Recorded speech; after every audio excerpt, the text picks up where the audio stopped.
के बारे में पता नहीं है। तो कैंसर देखिए, कैंसर स्टेज वाइज होता है। कैंसर जो बीमारी है वो स्टेज 1, स्टेज 2, स्टेज 3, स्टेज 4 है।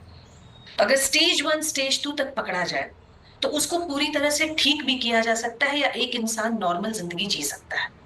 पर बिकॉज कि अपने यहाँ जागरूकता नहीं है, लोगों को ठीक से इंफॉर्मेशन नहीं है, तो उसकी वजह से लोग बहुत देरी करके पहुंचते हैं इलाज कराने और तब तक चीजें हाथ से निकल गई। तो एक ये जागरूकता की कमी भी अपने देश में कैंसर से होने वाली मृत्यु दर का बहुत बड़ा कारण है।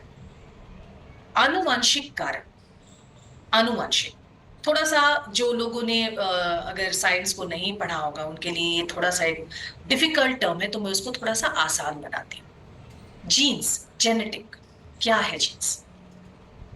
आप देखोगे कि एक बच्चा जो है वो अपनी माँ जैसा, पापा जैसा, दादा परदादा जैसा दिखता है, बर्ताव करता है। तो ये जो जीन्स है, ये वो इंफॉर्मेशन है जो हमारे शरीर में हमारे पूर्वजों का इंफॉर्मेशन लेकर के आ रहा है। तो पहले आनुवंशिक जो जेनेटिक म्यूटेशन था, जो जीन्स की गड़बड़ी थी, वो हमारे देश में बहुत कम पाया जाता था। ये वेस्टर्न कंट्रीज में बहुत ज्यादा था।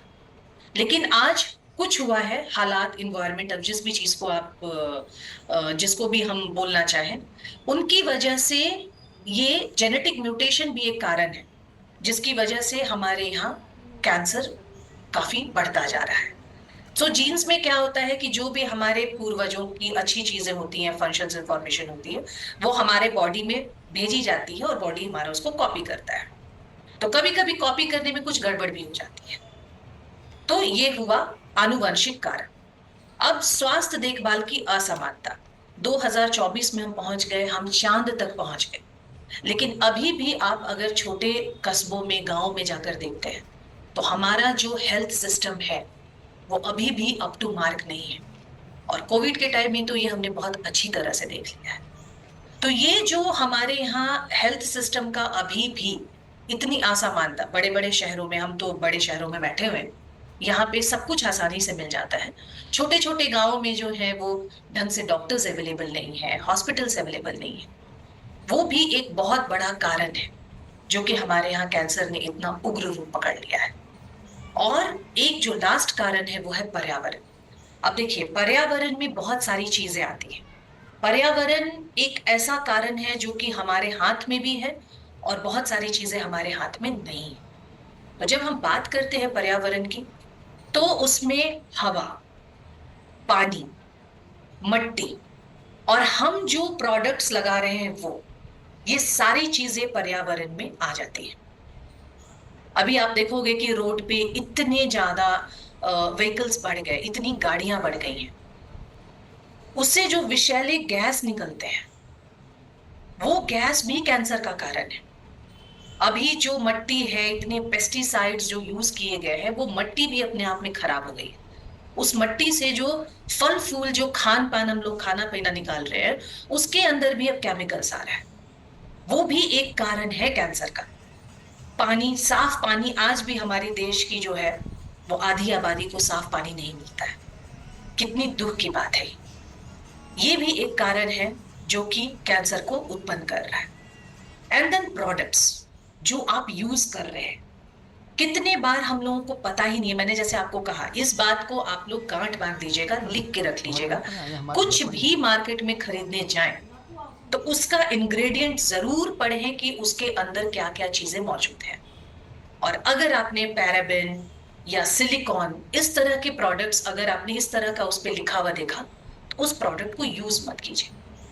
जो हम लगाते हैं, हमें वही चीजें लगानी चाहिए जो हम खा सकते हैं। और इसके लिए हमारे की सोल हमारी बहुत बड़ी मदद करता है। अगर आप की सोल के प्रोडक्ट्स को देखें, तो की सोल के प्रोडक्ट्स में आपको मोस्टली जो मिलेंगी इंग्रेडिएंट्स, वो हानिकारक नहीं रहेंगी और ज्यादा से ज्यादा नेचर से ली हुई नेचुरल चीजें एक्सट्रैक्ट करके डाली हुई है। अब मैं थोड़ा सा आप लोगों का ध्यान लाना चाहूंगी कि कैंसर के, ब्रेस्ट कैंसर के क्या क्या सिम्टम्स हैं। जो पहला आपने देखा, ऑरेंज पील, ये अगर अपने ब्रेस्ट के ऊपर, अगर आपको जैसे नारंगी का छिलका होता है, जैसा नारंगी का छिलका का जो स्वरूप होता है, अगर उस तरह का कुछ दिखे, तो वो एक रीजन है कि शायद ब्रेस्ट कैंसर होने वाला है या पनप रहा है। फिर स्तनों का सिकुड़ना, अचानक से सिकुड़ जाना। स्तन में आप अगर रेडनेस, लालिमा देख रहे हो या डार्क हो रहा है, या फिर आपने अचानक से देखा कि ब्रेस्ट के शेप में और साइज में बहुत ही अचानक से एक बदलाव आया है, या अगर निपल के पास बहुत ज्यादा रैशेस या बहुत खुजली हो रही। और नॉर्मली क्या होता है कि पीरियड्स के टाइम में वुमेन को थोड़ा सा ब्रेस्ट में पेन होता है, लेकिन अगर माहवारी बंद हो गई है, अगर मेनोपॉज हो गया है, और उसके बावजूद अगर आपको कहीं पे प्रॉब्लम, पेन हो रहा है, तो ये सारे कुछ ऐसे सिम्टम्स हैं जो कि ब्रेस्ट कैंसर की ओर इशारा करते हैं। अब देखिए, इनमें से कुछ आपको हो सकता है तो डरने की जरूरत नहीं। ये सिर्फ एक जागरूकता के लिए, आपको बताने के लिए ये सिम्टम्स मैंने बताया है। बहुत सारे अलग अलग रीजंस भी हो सकते हैं। बहुत बार ऐसा होता है कि हमने ढंग का वेल फिटेड ब्रा नहीं पहना, उसकी वजह से भी थोड़ा सूजन सूजन हो गया, रेडनेस हो गया। तो लेकिन इन सारे सिम्टम्स को एक बार आप ध्यान में जरूर रखें। अगर इस तरह का कोई भी बदलाव ब्रेस्ट में दिखता है तो इमीडिएटली अपने डॉक्टर से एक बार कंसल्ट करने में कोई प्रॉब्लम नहीं है। मैं आगे बढ़ती हूँ। अभी तो मैंने आप लोगों को बता बता के डरा दिया कि ये रीजंस हैं, बहुत सारे रीजंस ऐसे हैं जो हमारी वजह से हम ब्रेस्ट कैंसर को आमंत्रित कर रहे हैं, और बहुत सारे रीजंस हमारे हाथ में नहीं है। पर ऐसा नहीं है, सारे प्रॉब्लम्स के सॉल्यूशंस भी हैं। तो मैं कुछ आप लोगों को सॉल्यूशन बताना चाहूँ। अगर हम लोग, जैसे मैंने सबसे पहले बताया था, लाइफस्टाइल प्रॉब्लम, तो अगर जीवन शैली में हम खुद से बदलाव करें तो बहुत हद तक हम लोग कई तरह की बीमारियों से, सिर्फ ब्रेस्ट कैंसर ही नहीं, उससे हम लोग अपने आप को दूर रख सकते हैं। तो उसमें सबसे पहला है वजन बनाए रखिए।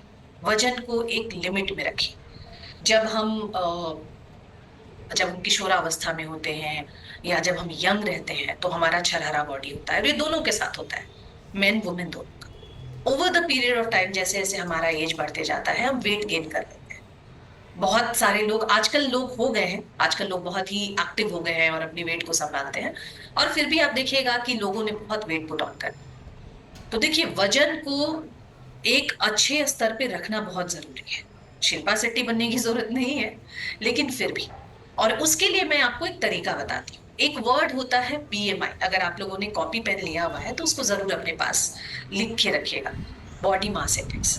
सो क्या होता है कि अगर मेरा हाइट अगर 5'4" है, तो 5'4" के हिसाब से मेरा वजन कितना होना चाहिए। मैं स्त्री हूं तो मेरा वजन कितना होना चाहिए, पुरुष हूं तो उतना होना चाहिए। वो एक आइडियल वेट आपको बताता है। नॉर्मली 25 होता है उनका स्टैंडर्ड। अगर उसके ऊपर आपका बीएमआई आ रहा है तो आपको अपनी वजन को कम करने की जरूरत है।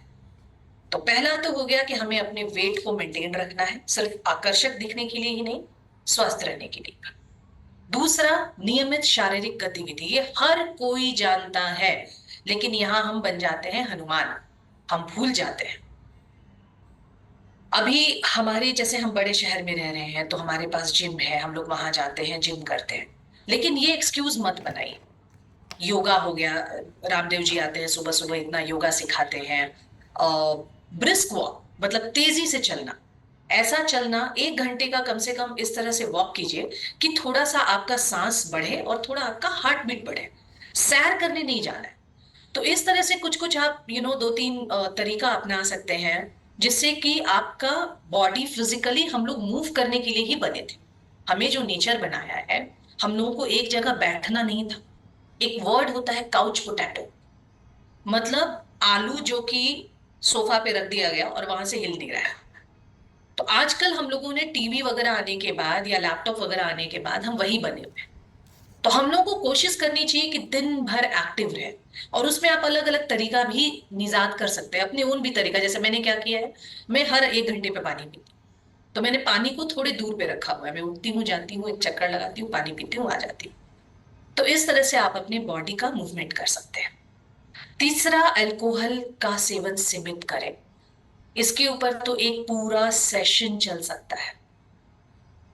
जैसा कि मैंने कहा कि हमने वेस्टर्न कंट्रीज से कुछ कुछ खराब चीजें उनकी अपना ली, और उनकी अच्छी चीजों को हमने देखा भी नहीं है, नजरअंदाज किया हुआ है। अभी शराब जो है वो हमारे समाज के लिए एक बहुत बड़ा प्रकोप है, मैं ये कहूंगी। आप देखोगे कि बर्थडे पार्टी में, बच्चों के भी बर्थडे पार्टी में जा रहे हैं तो लोग अल्कोहल पी रहे हैं। अब हम जो नारी शक्ति हैं, हमने मेन की बराबरी तो कर ली, लेकिन इसमें यहाँ पे आजकल वुमेन भी अल्कोहल लेती हैं। तो ये, और WHO जो है, वर्ल्ड हेल्थ ऑर्गेनाइजेशन का ये कहना है, जैसे लोगों ने अलग अलग सिस्टम निकाल दिया कि थोड़ा सा पी लेते हैं उसे तो हार्ट ठीक होता है ना, नहीं। अगर अभी आप WHO का रीसेंट रिसर्च देखिएगा तो अल्कोहल एकदम कम से कम मात्रा में भी आपके शरीर के लिए पॉइजन है, बहुत ही हानिकारक है। तो इसको अपनी जिंदगी से निकाल कर फेंक दीजिए। ये हमें सिवाय बीमारी के, कलह कलेश के और हमारे घर में पैसे खर्च कराने के अलावा कुछ नहीं करता। अब है जीन परामर्श, ये भी थोड़ा सा एक साइंटिफिक, एक टेक्निकल टर्म है। जैसे कि अगर किसी के घर में जीन परामर्श, दवाइयां और निवारक सर्जरी, ये तीनों को मैं एक साथ, इन तीनों को के बारे में बात करना चाहूंगी। अगर किसी के घर में फैमिली हिस्ट्री है, उनकी नानी, मासी, माँ, बहन, इन लोगों को अगर ब्रेस्ट का कैंसर या ओवरी का कैंसर हुआ है, तो ऐसे लोगों को डॉक्टर से मिलना चाहिए। उनको एक्चुअली क्या होता है कि अगर आपके यहाँ कैंसर की हिस्ट्री है, आपके फैमिली में कैंसर की हिस्ट्री है, तो आपको कैंसर होने के चांसेस बहुत ज्यादा बढ़ जाते हैं। तो अगर आप पहले ही डॉक्टर से मिल लेते हैं, जैसे मैं एकदम लाइव उदाहरण देना चाहती हूँ। मेरी एक दूर की भाभी है, उनकी नानी और उनकी माँ दोनों को ब्रेस्ट कैंसर हुआ था। उनकी जब शादी हुई उसके बाद ही वो थोड़ी सी, उन्होंने इसके ऊपर रिसर्च किया होगा, वो पहले ही डॉक्टर से मिलनी और उन्होंने इसके लिए अपनी इलाज करा। उससे क्या हुआ कि वो बच गए, मतलब उनको कैंसर हुआ ही नहीं। तो अगर जिसके भी घर में फैमिली हिस्ट्री है, उसको अपने तरफ से ये एफर्ट लेकर के जा करके डॉक्टर से मिलना चाहिए। जो डॉक्टर आपको प्रिस्क्राइब करता है, दवाई खाने की जरूरत है या फिर सर्जरी की जरूरत है, उसके हिसाब से आप एक्ट कर सकते हो। एक बहुत बड़ी हीरोइन है, पता नहीं अगर आप लोग इंग्लिश मूवी देखते होंगे तो, उनका नाम है एंजेलिना जोली, बहुत ही खूबसूरत और सक्सेसफुल हीरोइन है वो।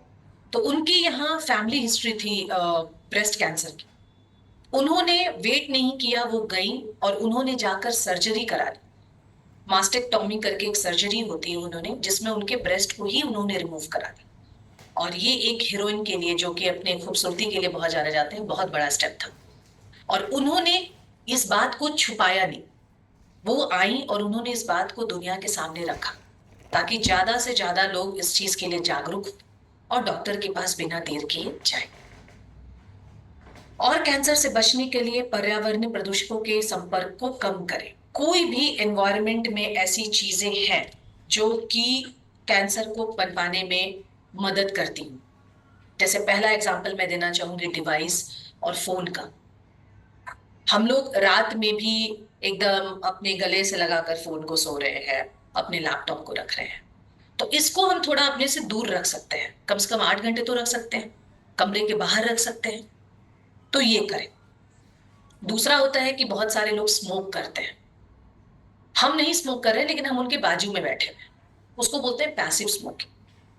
तो जितना उस इंसान को हानि हो रहा है जो ओरिजिनली बैठकर स्मोक कर रहा है, उतना ही हानि आपको भी हो रहा है, और आपको शायद इसका पता नहीं है।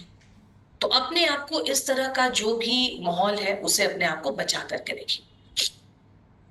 फिर पेस्टिसाइड्स और केमिकल्स, जैसे अगर आपके यहाँ सब्जियां आ रही हैं, फल आ रहा है, उसको अभी बहुत सारे मार्केट में इस तरह के प्रोडक्ट्स भी आ गए हैं कि आप उससे वॉश करके उसके केमिकल्स को हटा सकते हैं। तो इस तरह का कुछ स्टेप्स आप अपना सकते हैं। प्रोडक्ट तो आपको सोचने की जरूरत नहीं है। अगर आप कीसोल का प्रोडक्ट यूज कर रहे हैं तो आप ऐसे ही हानिकारक केमिकल्स वगैरह से बचे हुए हैं।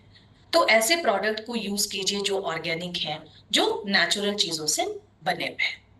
तो ये सब करके हमको कैंसर को हम कम कर सकते हैं। अब एक जो सबसे बड़ा स्टेप है, मैं चाहूंगी कि आप लोग इसको बहुत ध्यान से सुने, और अगर लिखना चाहें तो प्लीज लिख लें। जो हर औरत को, जब वो एक माहवारी जब से उसको होता है, आप अपनी बेटी को, अपनी माँ को, हर किसी को ये बताएं, वो है ब्रेस्ट सेल्फ एग्जामिनेशन, अपना स्वयं का परीक्षण। और ये करना है हर महीने।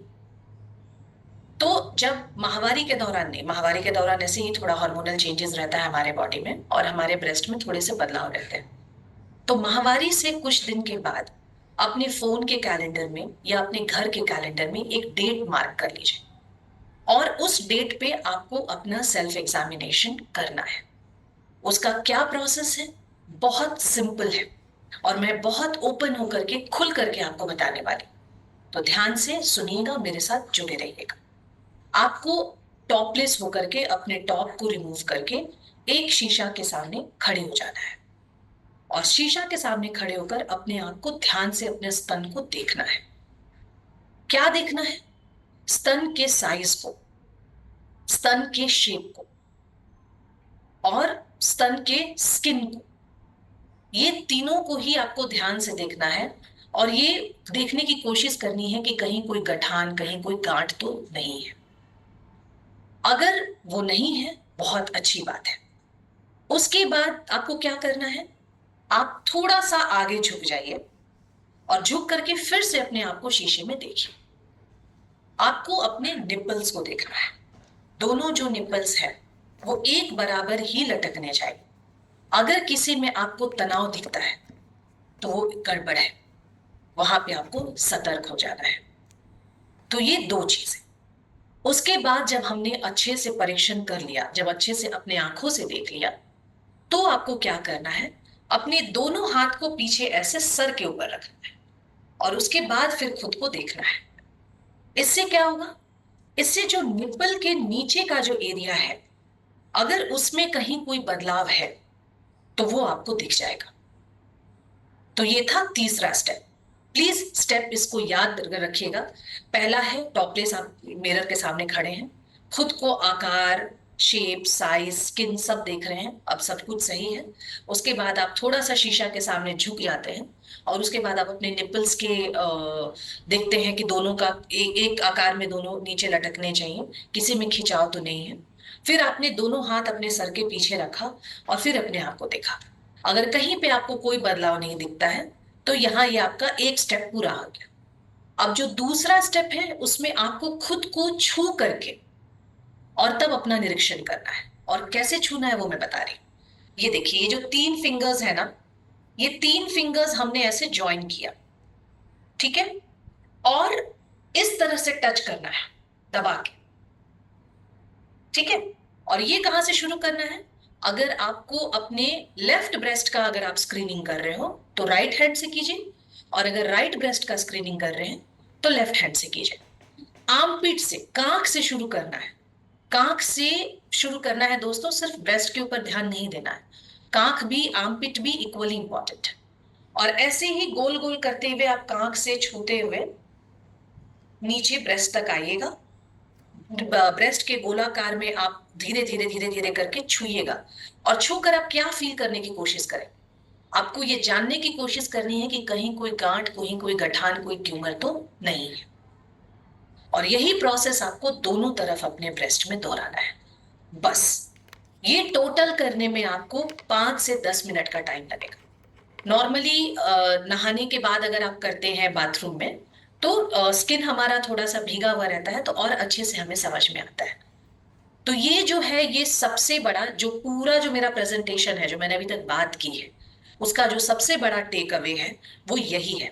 अभी जब हम लोग वापस से अगर चर्चा करेंगे, जब आप लोग भी अनम्यूट करेंगे, किसी को कोई प्रॉब्लम होगा, कोई भी इसमें कंफ्यूजन होगा तो मुझसे जरूर पूछिएगा।